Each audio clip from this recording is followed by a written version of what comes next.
የተከበራችሁ የኢትዮጵያ ንግድ ባንክ ከፍተኛ ስራ አመራር አባላት፣ ጥሪ የተደረገላችሁ እንግዶች፣ እንዲሁም የሚዲያ አባላት እንኳን ደህና መጣችሁ። መጀመሪያ እንግዲህ የዛሬ ቅድም አልሰን እንዳነሳው ዋና ያገናኘን ምክንያት ባንካችን አካታች የባንክ አገልግሎት ለሁሉም በሚል መሪ ቃል ለሚተገብረው ከወለድ ነፃ የፋይናንስ አካታችነት ንቅናቄ ፕሮጀክት ማስጀመሪያ ስነ ስርዓት ላይ በመገኘታችሁ እጅግ በጣም አመሰግናለሁ። ክቡራትና ክቡራን፣ የፋይናንስ አካታችነት ዘላቂ ልማትን ለማረጋገጥ፣ ድህነትን ለመቀነስ እና ኢኮኖሚያዊ እድገትን ለማፋጠን ዋነኛ መሳሪያ እንደሆነ ሁላችሁም ትገነዘባላችሁ። ይህም በዋናነት በአንድ በኩል ቁጠባ ለሀገር ለካፒታል ዋና ዘላቂ ምንጭ ነው። ካፒታል ደግሞ ለኢንቨስትመንት ለሀገር ኢኮኖሚ እድገት ቁልፍ መሳሪያ ነው። ይሄ እንግዲህ ስንቆጥብ ለሀገራችን ለራሳችንም የምናደርገው ነው። በሌላ በኩል ደግሞ እውነተኛና ፍትሐዊ የኢኮኖሚ እድገት የሚረጋገጠው ሁሉም ዜጎች የፋይናንስ ስርዓት ተጠቃሚ ሲሆን ብቻ ነው።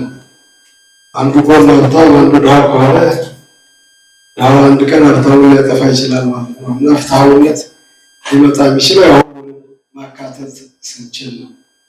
ለዚህ ነው አካታችነት ትልቅ ኢሹ ሆኖ በሰፊው የሚነሳው ማለት ነው እና ይሄ የኢትዮጵያ ችግር ብቻ ሳይሆን በዓለም አቀፍም ዋና አጀንዳ ነው። በዓለም አቀፍ ደረጃ አሁን ባለው ሁኔታ ምናልባት ከጥቂት ዓመታት በፊት ትልቅ አጀንዳ ነበር ይሄ አካታችነት ጉዳይ። ግን በቴክኖሎጂ ዘመን በፍጥነት ችግሩ እየተቀረፈ ነው። ምክንያቱም ዲጂታል ፋይናንስ እና ሌሎችም የአካታችነት ሞዴሎች ትኩረት ተደርጎባቸው እንግዲህ አንድ ዩኑስ የሚባል ማይክሮ ፋይናንስ ከጀመረበት ጊዜ ጀምሮ ነው ይሄ ኤሌመንት አጀንዳ ሆኖ በዓለም ላይ ሲራገብ የነበረው። አሁን ግን ተስፋፍቶ በተሻለ ሁኔታ ዓለም ላይ ያሉ ዜጎች ከፍተኛ የፋይናንስ አካታችነት ደረጃ ላይ እንደደረሱ በጉልህ ይታያል። በሀገራችንም ይሄው ነገር ላይ ትኩረት ተደርጎ በብሔራዊ ፖሊሲዎች፣ ስትራቴጂዎች እና በዲጂታል ፋይናንስ መሰረተ ልማቶች አማካኝነት የፋይናንስ አካታችነትን ለማሳደግ ወሳኝ ሂደቶች እየተከናወኑ እንዳሉ ትገነዘባላችሁ። ይሁን እንጂ አሁንም በኢትዮጵያ በሚሊዮኖች የሚቆጠሩ ዜጎች የባንክ ሂሳብ እንኳን የላቸውም። እንግዲህ በባንክ ሂሳብ በኢትዮጵያ ባንኮች ሪፖርት ሲደረግ ሲሰማ የመጨረሻ የሰማሁት ወደ 140 ሚሊዮን እንደደረሰ ነው። አንድ ሪሰንት ስታቲስቲክስ የኢትዮጵያ ፖፑሌሽንም 138 ሚሊዮን እንደደረሰ ያነሳል። ከዚህ አንጻር ሲታይ እንዲያውም ትርፍ ሂሳብ የከፈትን ይመስላል። ነገር ግን ሂሳቡን እንግዲህ አንደኛ አንድ ሰው በብዙ ባንኮች ሂሳብ ስላለው፣ ሁለተኛ በአንድ ባንክም ከአንድ በላይ ብዙ ያላቸው ዜጎች ስላላቸው ጥቂቶች ስለ ባንክ የተረዱ ብቻ የዜጎችን ኮታ የሞሉ ነው የሚመስለው። የዓለም አቀፍ ስታቲስቲክስ በተለይ ግሎባል ኢንዴክስ የኢትዮጵያን ጉዳይ ሲያነሳ ገና አሁንም የባንክ ሂሳብ ሊኖራቸው ከሚገባ አዋቂዎች የመጨረሻው በ2025 የወጣ ነው። ገና 50 በመቶ እንኳን እንዳልደረሰ 49 ላይ እንዳለ ነው የሚያመለክተው። ይሄ እንግዲህ ትልቅ ኮንትራዲክሽን ነው።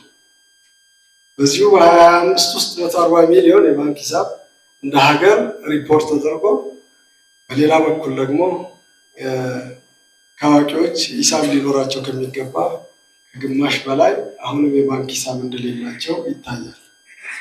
ይሄ ደግሞ ችግሩ የት ነው የሚጎላው ብለን ብናይ በገጠሪቷ ኢትዮጵያ እንደ ጂኦግራፊ ክፍል እንግዲህ ከተማ የሚኖረው አሁንም 20% እንዳልደረሰ ይነገራል። ስለዚህ 80 በመቶ ከባንክ ኤክስክሉድድ ነው ማለት ነው።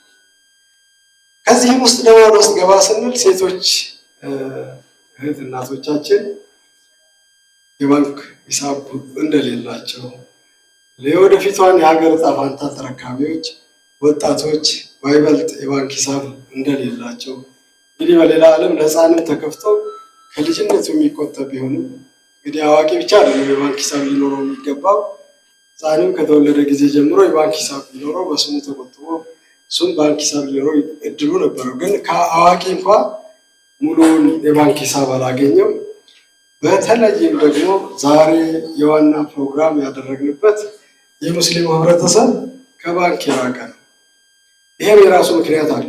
በዓለምም በእርግጥ ሌስ ኢንክሉድድ ናቸው ከተባሉ ሶሳይቲዎች የእስልምና እምነት ተከታዮች ናቸው። ለዚህ ነው ትኩረት ተደርጎ ድርጅቶችን የማህበረሰብ ልማት ላይ ያተኮሩ ተቋማትን የተለየ ትኩረት ያደረጉበት። በተለየ ሁኔታ ይህን ህብረተሰብ ስለሚወዱ አይደለም። በተለየ ሁኔታ የህብረተሰብ ከፋይናንስ ኤክስክሉድድ ስለሆነ ነው። ኢትዮጵያ የከፋ ቢሆንም በሌላው ዓለምም ችግር አለ። የችግሩ ምንጭ ደግሞ የሃይማኖት አባቶች ናቸው። ባንክ ጋር እንዳይደርሱ ብሎ ስላስተማሯቸው ነው ቤዚካሊ። እና ይህንን ያንን ካልቸር ለመስበር ትልቅ ፈተና ነው የሆነው። ባንክ ጋር እንዳይደርሱ የተባሉት ኮንቬንሽናል የሚታወቁ ባንኮች ወለድን የመሰረት ያደረገ የባንክ አገልግሎት ያቀርቡ ስለነበረ ነው። አሁን እንግዲህ ከጊዜ በኋላ ይሄ ነገር ትኩረት ተደርጎ ይሄ ህብረተሰብ መገለሉ አንድም በኢኮኖሚ ላይ ጫና እየፈጠረ ነው።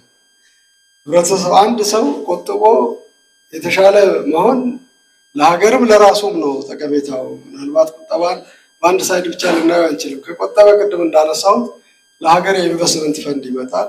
ከቆጠበ የራሱን ህይወት ይቀጥላል። የራሱን ህይወት የተሻለ ያደርጋል። የራሱ ህይወት የተሻለ ማድረግ ደግሞ የሀገርን ኃላፊነት የመንግስትን በርደን ይቀንሳል ማለት ነው። አንድ ሰው ድሃ ከሆነ ችግሩ በሱ አይቆምም።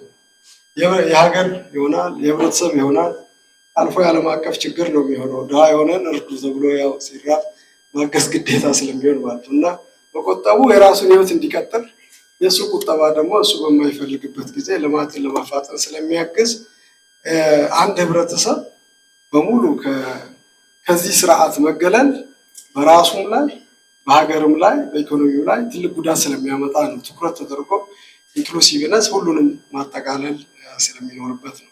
እንግዲህ ቅድም እንዳነሳሁት የሙስሊም ህብረተሰብ ቀደም ብሎ በሃይማኖት ወለድን መሰረት ያደርጉ ባንኮች ደጅ አትድረሱ ብሎ ስላስተማሯቸው ባንኮች አሁን ያን ተረድተው ለእነሱ የሚሆኑ አገልግሎቶች ማቅረብ ቢጀምሩም ስቲል ያ ትምህርት አሁንም ያልተረዱ የሃይማኖት አባቶች አሉ።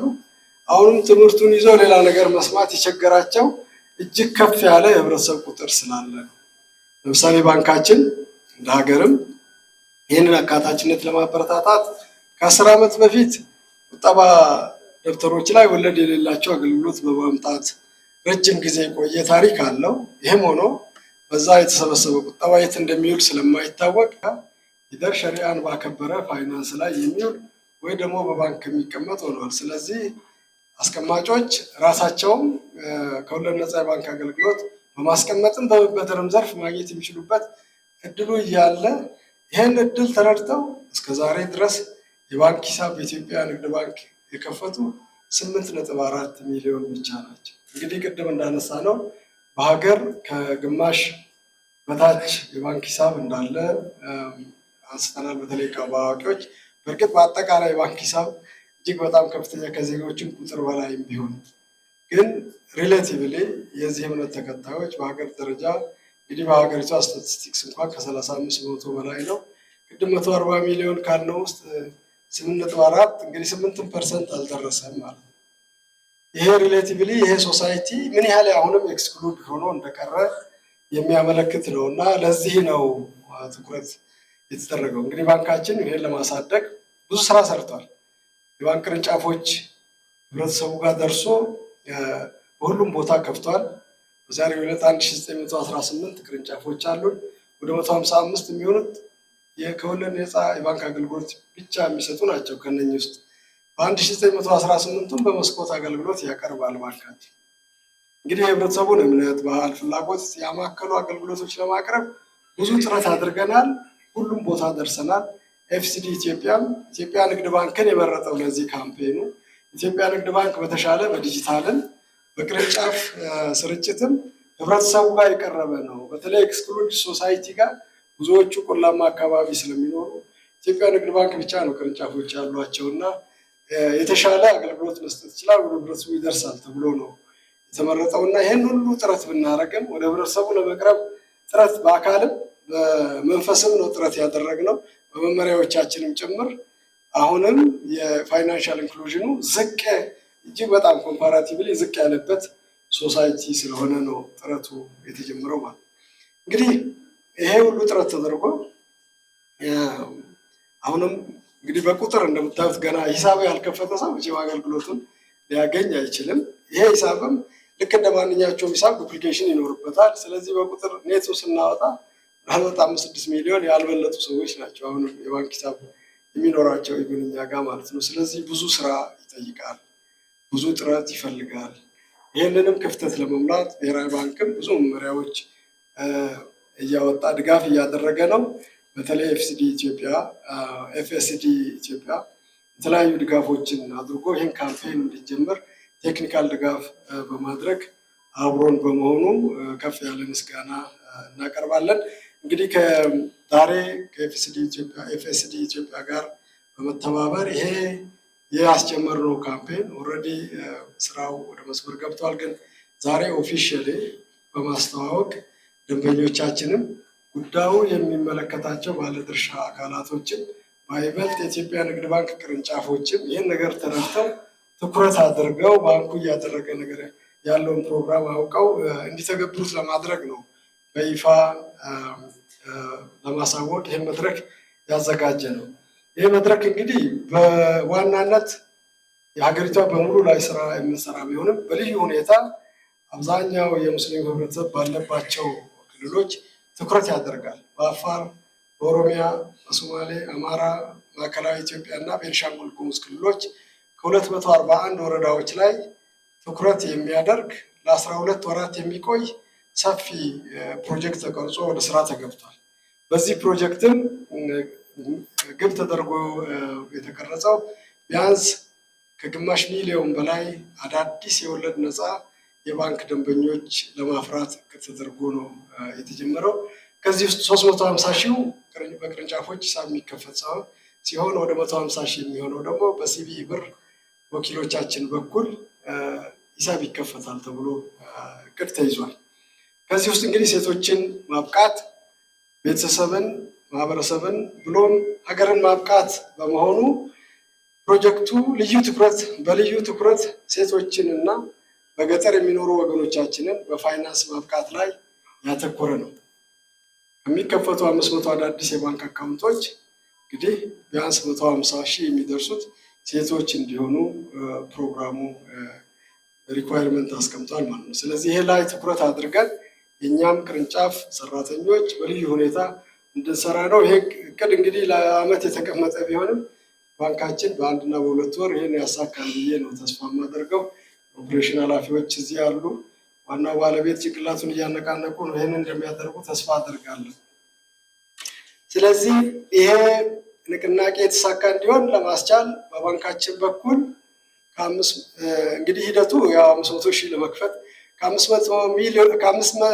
ሚሊዮን በላይ ዜጎችን የሚሸፍን ሰፊ የግንዛቤ ማስጨበጫ ስራ ይሰራል።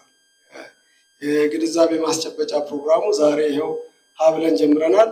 ከዚህ በኋላ በብሔራዊ ክልል ሚዲያዎች፣ በማህበራዊ ሚዲያዎች እንዲሁም በማህበረሰብ መድረኮች የተለያዩ የማስታወቂያ የግንዛቤ ማስጨበጫ ፕሮግራሞች ይደረጋሉ። ከዚህ በተጨማሪ የሃይማኖት አባቶች ቅድም እንዳነሳሁት ዋናዎቹ የሃይማኖት አባቶች የማስፈራራቱ ትምህርት የሚሰጡ አሁን በር አለ፣ ንጹህ በር አለ የሚለውን ደግሞ የማሳወቅ መልሶ መስጠት ስለሚኖርባቸው እነሱ ላይ ልዩ ትኩረት ይደረጋል። የአካባቢ መሪዎች፣ የማህበረሰብ ተጽዕኖ ፈጣሪዎች እና የበጎ አድራጎት ተቋማትን በማሳተፍ ሰፊ ገለጻ ይደረጋል። እንዲሁም ከሸሪዓ መሪዎች ጋር ከሸሪዓ መርሆች ጋር የሚጣጣሙ የዲጂታል እና አነስተኛ አዳዲስ የብድር አገልግሎቶችን በማቅረብ የፋይናንስ አካታችነቱ ዘላቂ እንዲሆን ጥረት ይደረጋል። እንግዲህ ከዚህ ፊት ያላደረግናቸው ተጨማሪ አገልግሎቶች መስመር ላይ ያሉ ናቸው። እንግዲህ ይህንን ጥረት ለማድረግ በተለይ በሚዲያ የሚወጡ ወጪዎችንም የተለያዩ ባንካችን በየገጠሩ ለሚያደርጋቸውም እንቅስቃሴ የፋይናንሻልን የቴክኒካል ድጋፍም ፈቃደኝነቱን ስላሳየ ኤፍኤስዲ ኢትዮጵያ መልሼ ለድጋፉ ከፍ ያለ ምስጋና አቀርባለሁ። በመጨረሻም የፋይናንስ አካታችነት ጉዳይ የባንኮች ብቻ ጉዳይ ሳይሆን የሀገር ልማት፣ የማህበራዊ ፍትህ እንዲሁም የኢኮኖሚ ነፃነት ጉዳይ ነው። ስለዚህ ማንም ዜጋ ከፋይናንስ ስርዓት ውጭ እንዳይቀር ሁላችንም የበኩላችንን አስተዋጽኦ ልናበረክት ይገባል። በመሆኑም በተለይም የሃይማኖት አባቶች፣ የክልል አመራሮች፣ የማህበረሰብ ተጽዕኖ ፈጣሪዎች እንዲሁም ሁሉም አጋሮቻችን ይህንን ዘመቻ እንዲደግፉ እና አብረውን እንዲሰሩ ጥሪ ያቀርባለሁ። እዚህ መድረክ ላይ የተገኝታችሁ ስላዳመጣችሁኝም መልእክታችንን ተቀብላችሁ ድጋፍ ለምታደርጉልን ሁሉ ቀድሜ ምስጋና አቀርባለሁ። ፈጣሪ ያክብርልኝ።